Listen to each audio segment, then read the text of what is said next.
Oke, welcome semua. Selamat datang di Exkola Podcast bersama saya Maria Anindita dan rekan saya. Hizkia Nathan Sitopu. Ya, jadi podcast ini merupakan podcast perdana dari Exkola. Dan saat ini kita sudah bersama tamu yang mungkin membuat kita makin belajar ya, yaitu Kak Gira. Halo Kak Gira, Halo mungkin semuanya. Kakak, ya, mungkin Kakak boleh sedikit perkenalan terlebih dahulu ya tentang Kakak. Oke, halo semuanya. Halo Rebecca, halo Iskia, dan juga semua yang nonton ya. Perkenalkan, saya Girawati Krismonika, salah satu alumni Teacher College UPH angkatan 2015, jurusan Matematika. Sebelumnya saya pernah penempatan di SDH Ranotana Manado, dan kemudian 2023 udah selesai dan balik lagi ke asal daerah, ke Jawa Tengah.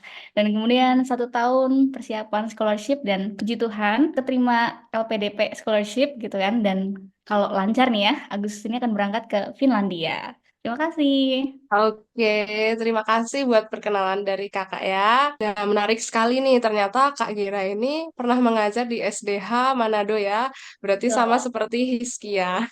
Ya kan, His? Iya, betul Eca. Jadi saya juga mengajar di STH Manado di kelas 1 sampai 3. Kelas saya mengajar di BPK Studies. Berarti primary ya untuk Primary, Hiskia. betul. Oke. Nah, di podcast ini Kak Gira akan membagikan pengalamannya sebagai peraih LPDP Master of Education di Finlandia. Nah, untuk selengkapnya kita akan langsung bertanya-tanya aja ya, Kak. Gitu. Saya keterima LPDP gitu kan, terus saya mention negaranya Finlandia, kenapa Finlandia gitu kan. Sebenarnya ada 2 alasan paling mendasar ya kenapa saya pilih Finlandia. Yang pertama itu, Finlandia adalah negara yang punya sistem edukasi yang salah satu yang terbaik di dunia. Meskipun mungkin kalau misalnya kita lihat hasil PISA sekarang gitu ya, memang Finlandia tuh sudah nggak masuk di dalam 10 besar gitu ya. Tapi kalau misalnya kita ngelihat durasi jam belajar di Finlandia, kan anak-anak nggak belajar yang dari pagi sampai sore. Beda dengan beberapa negara di Asia, contohnya di Korea yang belajarnya dari pagi sampai sore gitu kan.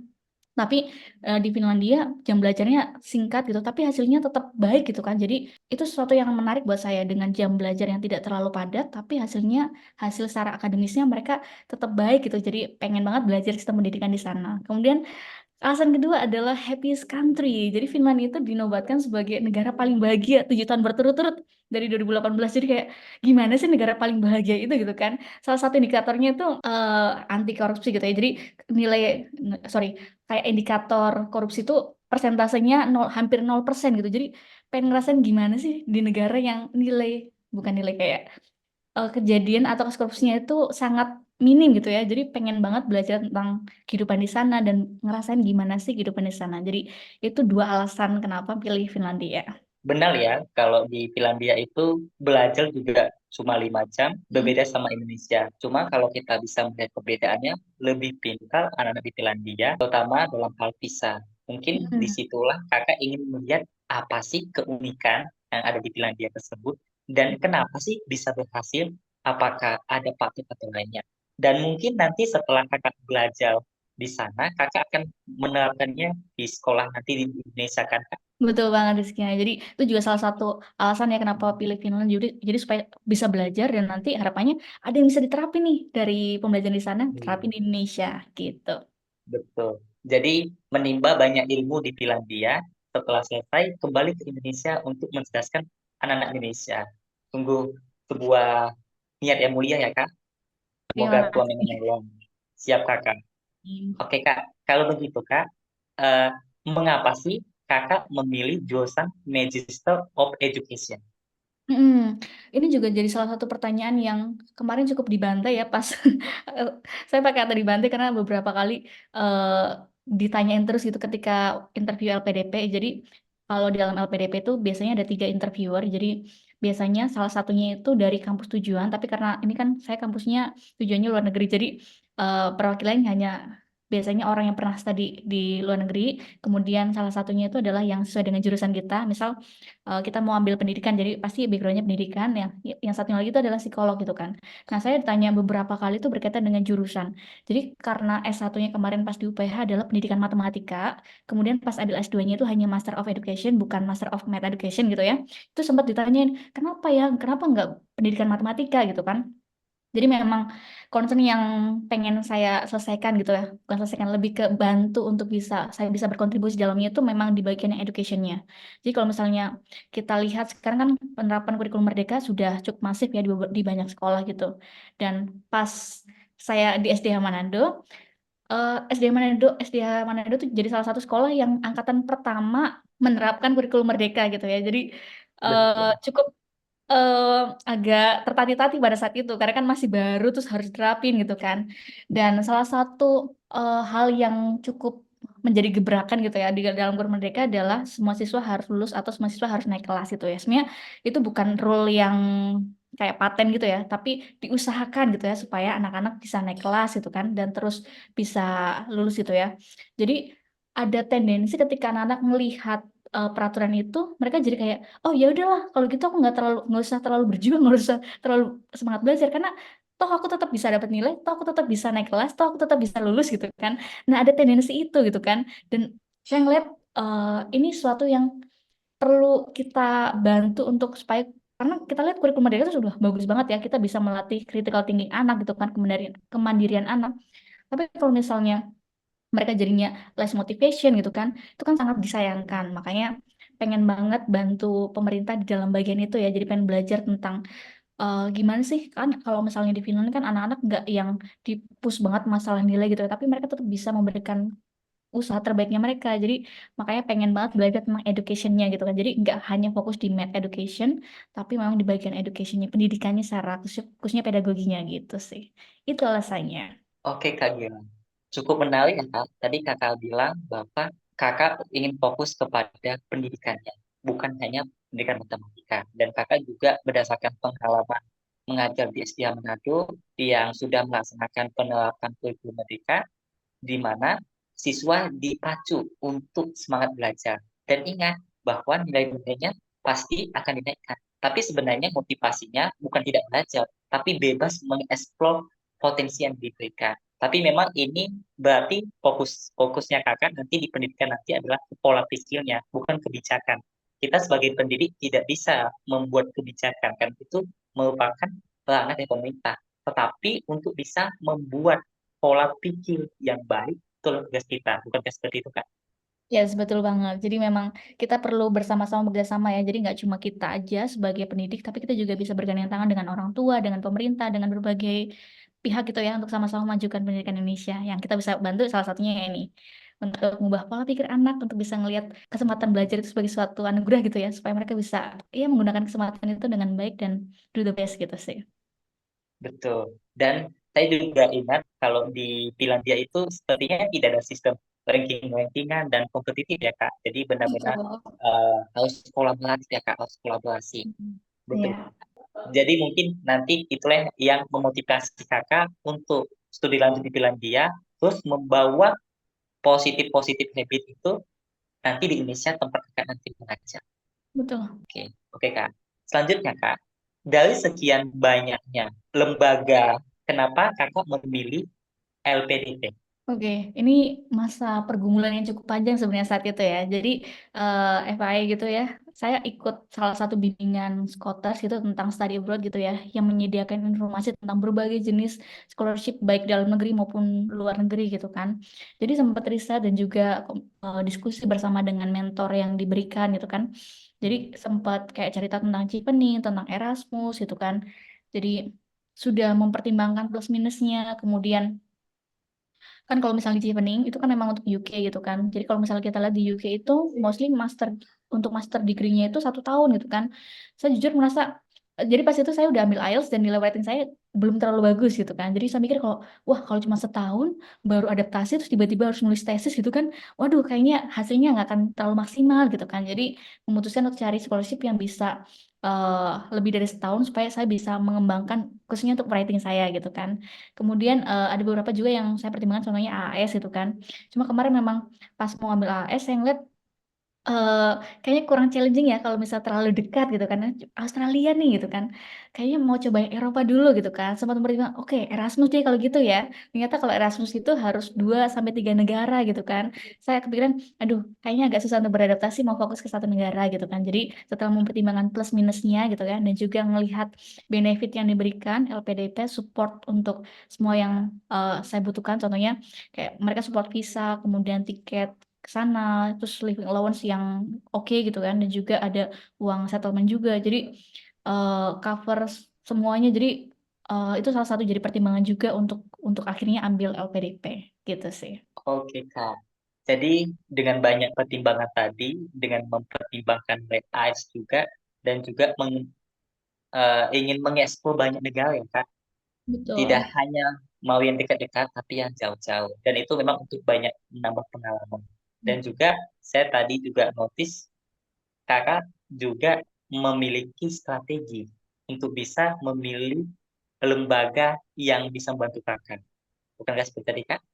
Yes, betul. Jadi memang kalau misalnya sebenarnya kalau misalnya kita cari banyak informasi, banyak banget tentang informasi tentang beasiswa ya. Tapi kita juga harus tahu apa yang menjadi kebutuhan kita dan nanti benefit yang kita terima itu apa. Jadi memang harus ada strategi yang eh, bagus, yang baik gitu ya, supaya jangan sampai kita udah misalnya udah susah-susah ternyata nggak sesuai dengan ekspektasi kita. Dan kita juga harus tahu kan kita kan dapat scholarship gitu ya, pasti ada demand yang ada sesuatu yang diharapkan dari lembaga itu, misalnya kayak LPDP harus kembali 2N+1 gitu kan, 2N+1 tahun gitu. Jadi harus tahu juga bagian kewajiban kita gitu. Jadi harus tahu, jangan sampai kita udah terima ternyata nggak sesuai dengan ininya kita, terus akhirnya malah kita jadi terseok-seok nggak bisa melakukan kewajiban itu. Jadi tetap harus pertimbangan juga bagian kewajiban setelah mendapatkan scholarship itu.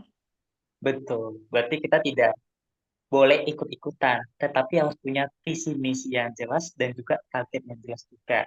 Dan saya yakin pasti Kakak dimotivasi oleh mentor Kakak juga mungkin ya, atau guru lain juga ya, yang sebelumnya sudah pernah ke Finlandia. Apakah seperti itu, Kak? Ya, jadi kalau misalnya eh, circle gitu ya, memang kita perlu banget komunitas atau orang-orang yang punya visi yang sama. Karena kalau misalnya cerita sedikit ya, jadi pas bagian menentukan gitu ya, mau lanjut studi, mau ngambil scholarship atau enggak gitu, terus juga mau studi lanjut atau enggak gitu ya, itu masa yang cukup agak panjang gitu ya. Meskipun pas itu momen untuk ambil course bimbingan Scholars itu untuk study abroad dan juga IELTS-nya itu agak cepet gitu, kayak dalam seminggu oke aku mau bimbingan gitu ya.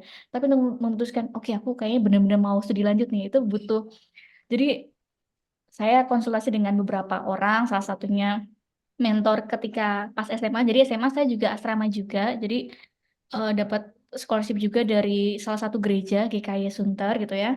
Kemudian ada mentor yang memang membimbing selama 3 tahun, jadi saya konsultasikan. Dan juga saya juga tanya sama rekan-rekan guru yang ada di SDH Manado, Kak, kalau misalnya kayak gini, kira-kira gimana ya gitu kan. Kita juga konsultasikan dengan keluarga gitu kan. Kalau misalnya mau studi lanjut, gimana ya. Jadi memang perlu ada orang-orang support system yang mendukung kita dan juga memberikan opini pandangan mereka. Jadi bukan karena hanya, wah aku pengen studi lanjut, aku gas lah gitu kan. Tapi juga perlu ada pertimbangan-pertimbangan gitu kan. Dan jujur pas masa latihan IELTS gitu kan, itu jujur agak susah, agak sulit buat saya gitu ya, sampai udah mau menyerah nih gitu kan, udahlah udah nggak jadi, nggak usah gitu kan. Tapi at some point eh, Tuhan tolong, Tuhan berikan orang-orang yang bisa terus support, salah satunya adalah KST gitu ya. Jadi pas itu, pas saya ingat banget awal November gitu kan, itu belum tes IELTS, belum mendaftar kampus, belum mendaftar LPDP, udah kayak udahlah nggak usah S2 lah, cukup kayaknya S1 aja gitu kan. Tapi kemudian keinget nih ada satu orang gitu kan, terus tiba-tiba hubungin, malah jadi dimotivasi, diceritain bagaimana pengalaman daftar beasiswa gitu kan. Pada saat itu tuh nggak tahu kalau misalnya kayak situ udah dapat LPDP dan juga udah daftar kampus di luar negeri. Jadi bener-bener yang random aja telepon, ternyata Tuhan pakai orang-orang yang kita nggak expect itu untuk jadi support sistem kita gitu kan. Dan dengan motivasi gitu ya, akhirnya saya bisa memberanikan diri untuk tes IELTS dan juga daftar kampus dan beasiswa. Itu sekilas cerita tentang perjalanan pergumulan mendaftar kampus dan juga kuliah. Betul, Kak Gil. Memang semuanya itu di dalam pemeliharaan Tuhan ya, Kak. Di mana Kakak ditempatkan di SDH Manado dan juga bertemu dengan komunitas yang baik juga. dan juga kakak bertemu dengan Kak Esti yang memotivasi kakak di saat kakak tidak memiliki motivasi untuk melanjutkan Hmm. studi lanjut, tapi Tuhan bekerja melalui kita, puji Tuhan. Oke Kak, selanjutnya kan kakak kuliah studi lanjut ke luar negeri. Apa sih Kak yang harus dipersiapkan khususnya dalam pelajaran bahasa Inggris? Karena kan tadi kakak bilang harus tes IELTS, sedangkan kakak waktu itu sedang dalam penempatan di SDA Manado. Jadi bagaimana cara kakak belajar tapi juga tetap bekerja? Oke, jadi eh, ketika kuliah itu saya masuk jurusan English Math gitu ya. Jadi memang jurusan matematika, tapi programnya pakai bahasa Inggris. Memang cukup membantu gitu ya. Tapi kalau boleh jujur, kebanyakan saya masih belajar bahasa Inggris itu masih pasif banget. Karena kan lebih banyak menerima gitu kan dosennya yang ngajar pakai bahasa Inggris. Kemudian ya kalau misalnya paper mungkin ada beberapa yang pakai bahasa Inggris, tapi ya mostly masih pakai Google Translate gitu kan. Jadi kayak masih nulis pakai bahasa Indonesia terus ditranslate kan gitu kan. Jadi itu kan sebenarnya masih pasif banget bahasa Inggrisnya. Kemudian pas kerja gitu ya, pas 4 tahun bekerja di situ ada momen yang Tuhan tolong untuk pertemukan dengan anak-anak yang memang fluent banget bahasa Inggris gitu kan, bahkan sampai ada yang memang siswanya tuh nggak bisa bahasa Indonesia gitu kan, jadi mau nggak mau kita harus yang berbahasa Inggris dengan mereka. Itu jujur melatih, jujur awalnya agak struggle gitu karena secara speaking nggak terlalu fasih gitu ya, tapi karena anak itu hanya bisa bahasa Inggris ya mau nggak mau kita yang belajar gitu kan. Dan ya dari awalnya agak keberatan tapi malah jadi belajar. Kemudian saya akhirnya memutuskan di tahun kedua atau tahun ketiga memutuskan untuk semua presentasi yang saya buat PPT-nya itu dalam bahasa Inggris, dalam bilingual. Jadi bahasa Inggris dan juga bahasa Indonesia. Jadi eh, melatih saya untuk belajar term-term matematika gitu kan. Jadi dan juga untuk delivery-nya kadang saya pakai bahasa Inggris, kadang pakai bahasa Indonesia. Jadi melatih diri. Jadi memang untuk bahasa Inggris harus practice gitu ya. Karena saya percayanya practice makes better gitu ya. Ya belum perfect tapi better gitu ya. Semakin hari semakin baik. Jadi memang harus latihan. Dan kalau misalnya memang mau ambil IELTS sendiri, kemarin saya ambil memang bimbingan IELTS-nya. Cukup pricey memang untuk Scholars itu. Tapi eh, ketika kita bisa menemukan lembaga belajar yang sesuai dengan kebutuhan kita dan juga kita konsisten, itu hasilnya pasti akan baik. Jadi memang kalau misalnya mau cari bimbingan yang nggak harus mahal gitu ya, yang penting gimana kitanya konsisten atau enggak belajarnya. Jadi memang harus bagi waktu ketika tahu ada tanggung jawab untuk bekerja, memang harus spare waktu misalnya seminggu 2 jam gitu kan di hari Sabtu misalnya. Atau mungkin mau yang per hari, misalnya sehari, misalnya 30 menit gitu kan. Memang harus konsisten gitu. Karena kalau nggak konsisten ya pasti hasilnya akan kurang maksimal gitu. Jadi memang perlu melatih diri dengan hal-hal kecil kayak tadi ngomong sama eh, siswa atau mungkin rekan kerja yang mau sama-sama belajar bahasa Inggris gitu kan. Jadi practice speakingnya di situ, terus nanti yang writingnya di bagian bikin PPT-nya, kemudian untuk yang bagian writing atau mungkin yang di bagian yang lainnya bisa memang ambil course-nya. Jadi menyadari eh, kelemahan kita apa di bagian yang mana, terus nanti dilatih dengan bisa yang daily practice atau memang yang ambil pakai course. Gitu sih kalau belajar belajar IELTS kemarin pengalamannya gitu. Oke Kak Gila, berarti sebenarnya kunci utamanya bukan pada kursus bahasa Inggrisnya, Hmm. apakah itu mahal atau tidak, tetapi Hmm. terletak pada konsistensi kita mau belajar dan tidak hanya belajar, tapi mempraktekannya kepada siswa kita. Dan tidak kebetulan juga kakak pada saat penempatan di SDA Manado itu dipercayakan untuk mengajar anak yang tidak sama sekali tidak bisa bahasa Indonesia tapi bahasa Inggris, dan itu mendorong kakak untuk bisa mengimprove diri bagaimana mengajar pakai bahasa Inggris dan di PPT juga.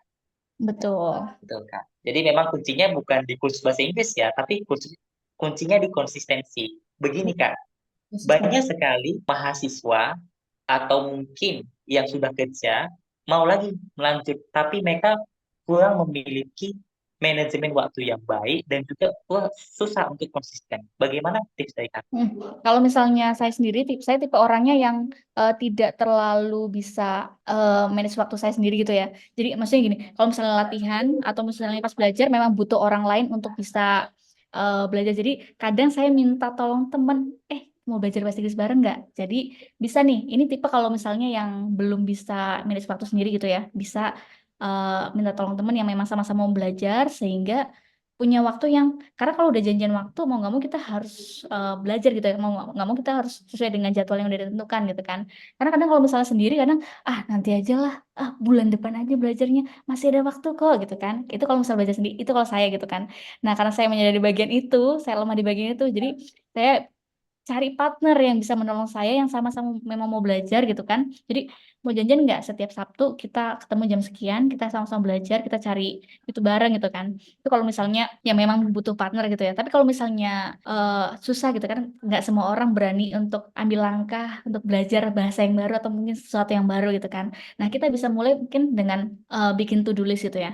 Saya dulu sering banget kalau misalnya mau belajar sesuatu hal yang baru, bikin to-do list misalnya di hari Sabtu ini, di jam sekian saya mau belajar apa, atau mungkin di minggu itu saya mau belajar apa gitu ya. Jadi ada to-do list dan ketika udah selesai itu saya kasih centang. Nah, ketika ada checklist itu kayak satisfying banget bisa mencentang checklist-checklist itu gitu ya.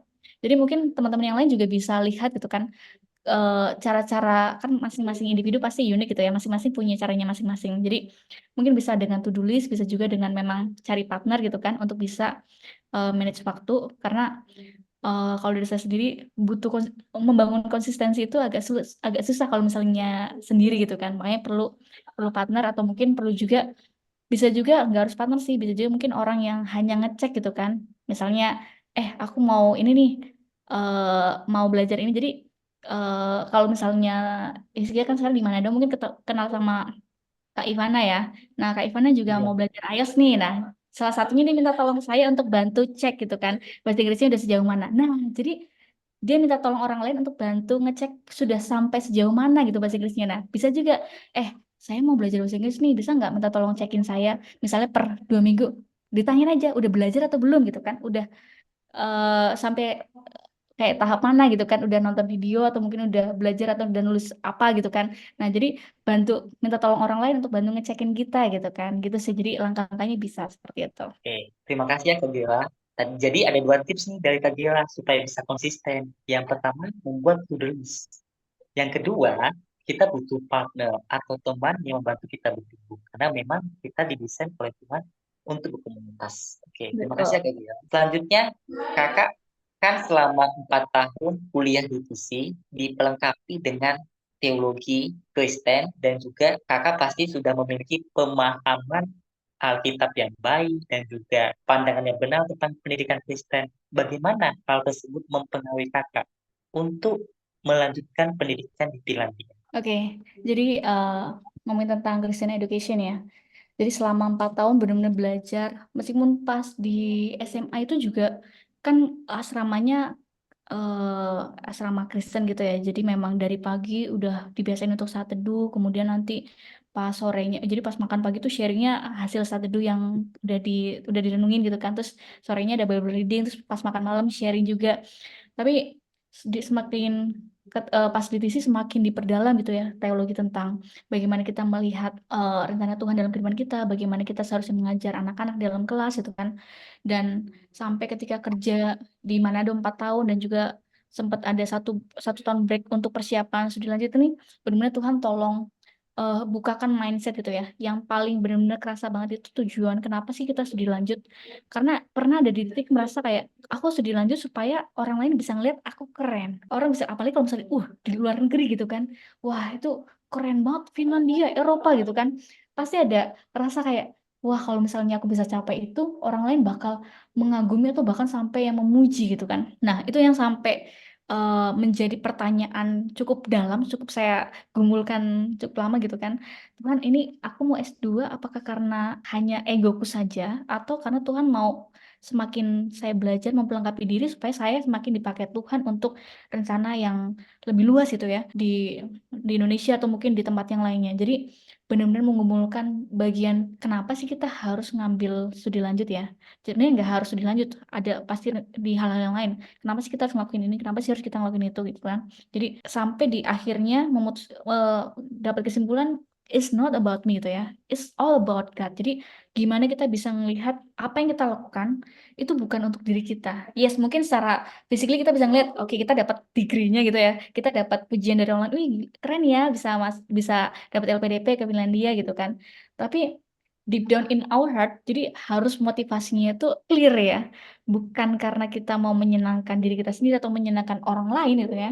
Tapi karena kita mau menyenangkan Tuhan dengan apa yang kita lakukan, kita bisa semakin memperlengkapi diri supaya kita semakin bisa reach banyak hal gitu ya untuk ya kehendak Tuhan gitu kan untuk apa yang Tuhan mau dalam kehidupan kita gitu ya. Jadi proses yang tidak mudah gitu ya untuk sampai di kesimpulan ini karena ya tadi saya mention pernah ada rasa, wah kayaknya kalau saya S2 di luar negeri saya bakal kelihatan keren gitu kan. Ada rasa selfish di dalam diri gitu ya, ada perasaan yang pengen memuji diri, pengen dipuji orang lain gitu kan. Tapi karena Tuhan tolong untuk arahkan gitu ya di dalam motivasinya, di dalam tujuannya gitu ya. Karena sampai di keputusan yang hasil pergumulan yang tidak tidak singkat ya, ini cukup lama bertahun-tahun gitu ya. Jadi karena saya pengen studi lanjut emang udah dari pas S1 gitu kan.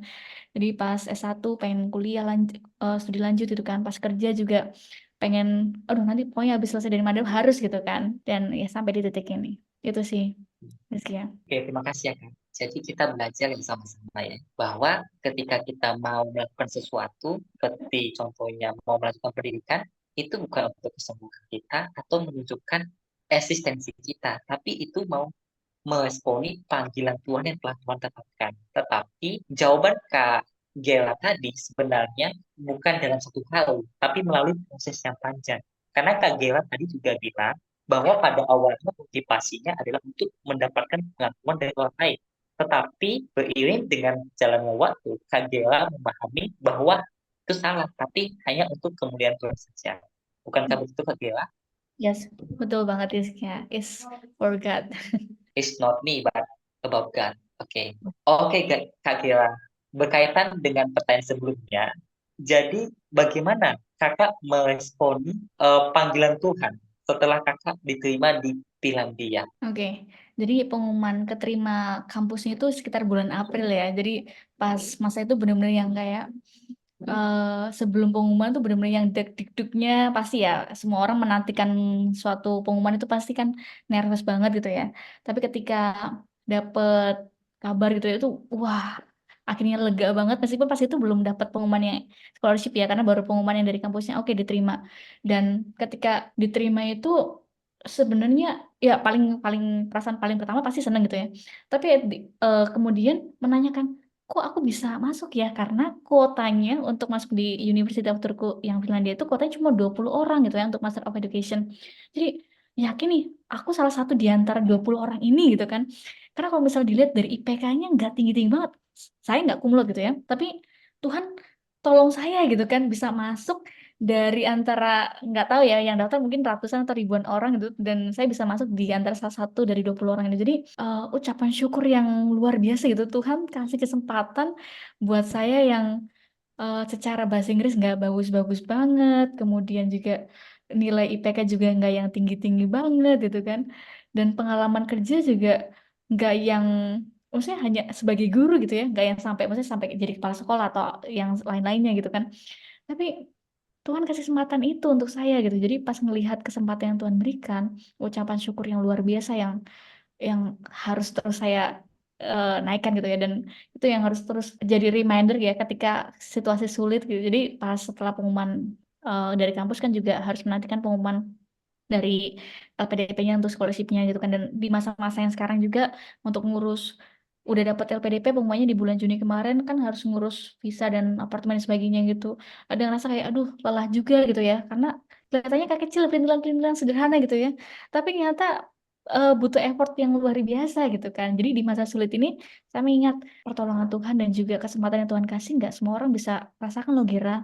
Jadi yuk semangat lagi, yuk bisa yuk gitu. Jadi itu yang jadi motivasi juga untuk terus maju ke depan, terus terus yang ngelakuin yang terbaik supaya kesempatan yang Tuhan berikan ini nggak sia-sia gitu. Jadi tetap mendorong diri gitu ya untuk bisa mendapatkan hasil yang terbaik itu sih. Jadi pasti ada pergumulan bahkan sebelum ke sana aja udah banyak banget hal-hal yang jadi saya sempat nggak dapat apartemen gitu ya pas kemarin apply gitu. Jadi dari kampusnya ada tawaran untuk kerjasama dengan apartemen di sekitar kampus. Saya nggak dapat gitu ya. Tapi setelah beberapa waktu akhirnya Tuhan buka jalan gitu kan. Jadi ada orang yang udah dapat apartemennya dia over ke saya gitu kan. Karena dia udah dapat apartemen yang lain. Jadi pertolongan Tuhan begitu luar biasa gitu sih. Jadi jangan menyerah untuk terus bersandar ya mengandalkan Tuhan karena dia selalu punya kekuatan yang cukup untuk kita dan juga ada harapan ya di dalam dia. Betul sekali. Harapan kita hanya di dalam Tuhan dan bukan pada diri kita. Walaupun dunia atau pandangan orang dunia mungkin berpikir kalau mau studi lanjut harus IPK yang tinggi, harus punya jabatan yang baik di sekolah atau di tempat kerja, harus punya bahasa Inggris yang baik, kemampuan bahasa Inggris yang baik, harus punya ini dan itu, tapi tidak. Yang kita butuhkan hanya Tuhan, bergantung kepada Tuhan. Ketika kita bergantung dan menyerahkan kepada Tuhan, Tuhan pasti akan membukakan jalan. Dan puji Tuhan, kiranya melalui kesaksian Kak Kira hari ini, itu memberikan motivasi kepada kita semua untuk bersama Tuhan, bukan pada diri kita.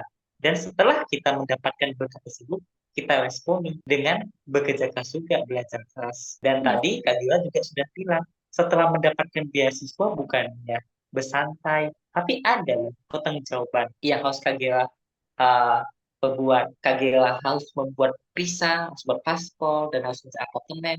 Dan di tengah jalan pun ada masalah. Tapi Tuhan tidak tinggal diam dan Tuhan pasti akan menyertai Kak Dila. Itu pesan saya bagus ya Kak Dila. Yes, betul banget. Selalu andalkan Tuhan ya. Ini bukan logo, ini bukan jargonnya Kristen, tapi ini jalan hidup dari orang Kristen. Itu yang Betul pesan banget. paling Betul penting. banget. Jadi ini bukan hanya quotation, bukan hanya quotes, dan bukan hanya kata-kata bijak yang ditempel di dalam didik atau mungkin HP atau story WA, tapi ini adalah kebenaran andalkan Tuhan. Betul. Oke, Mantap. mantap. Oke Kak Gela, sekarang apa pesan dan motivasi Kakak untuk audiens yang mendengarkan podcast ini supaya mereka juga bersandar sama Tuhan dan yakin bahwa pada akhirnya Tuhan pasti akan membukakan jalan untuk melanjutkan pendidikan ke luar negeri ataupun ke yang lain. Jujur ini saya nggak tahu audiensnya yang akan nonton siapa, tapi siapapun teman-teman semuanya pasti akan ada tantangan gitu ya untuk maju ke depan. Baik yang mau studi lanjut S2 atau S3 atau mungkin yang sedang mau lanjut studi yang SS yang lainnya atau mungkin sedang bersekolah gitu ya. Tanyakan kepada diri teman-teman semuanya apakah Tuhan mau dalam kehidupan kita gitu ya. Jadi jangan hanya mengandalkan diri sendiri di dalam pergumulan itu, tapi kita punya Tuhan yang luar biasa. Jadi tanyakan apa tujuan Tuhan, rencana Tuhan, dan minta Tuhan untuk kirimkan orang-orang yang bisa menjadi support system kita, sehingga kita juga bisa tetap keep on the track gitu ya. Jadi tanyakan kepada Tuhan rencana yang ingin eh, dia lakukan gitu ya, dan Tuhan pakai kita untuk bisa menggenapi rencananya. Kemudian jangan terlalu insecure gitu ya. Meskipun saya juga masih bergumul dalam hal itu. Contohnya dalam hal tadi saya mention beberapa kali tentang bahasa Inggris gitu ya. Karena memang nilai IELTS saya untuk overallnya lumayan bagus, tapi untuk writingnya agak hampir-hampir nggak lulus untuk bisa masuk ke kampus gitu ya. Jadi tetap berjuang, apa yang bisa kita perjuangkan, perjuangkan itu sehingga kita bisa mendapatkan hasil yang terbaik dan jangan ngerasa oh aku nggak kumlot berarti aku nggak bisa studi lanjut S2. No, no, ada contoh saya gitu ya, nilai nggak kumlot tapi tetap bisa lanjut gitu kan, bahkan saya bisa diterima di negara yang saya mikirnya dulu kayak wah ini impossible banget, tapi ternyata Tuhan bukakan jalan untuk ke sana gitu ya. Jadi teman-teman bisa terus bergumul dan juga meminta pertolongan Tuhan, jangan menyerah gitu ya, untuk bisa berjuang dan juga eh, terus cari potensi terbaik teman-teman, karena kalau misalnya kita nggak mau keluar dari zona nyaman, kita nggak akan tahu potensi maksimal kita. Jadi push your limit ya. Jadi terus cari tahu apa yang bisa kita lakukan gitu ya. Baik mau studi lanjut ataupun dalam hal pekerjaan. Terus cari apa yang bisa teman-teman lakukan dan juga bisa terus dikembangkan. Dan jangan lupa minta tolong Tuhan untuk terus pimpin ya. Karena kalau misalnya kita jalan sendiri, pasti kita udah buyar kemana-mana. Bahkan mungkin kita akan stres sendiri gitu ya. Tapi ingat kita punya Tuhan yang luar biasa, andalkan Tuhan.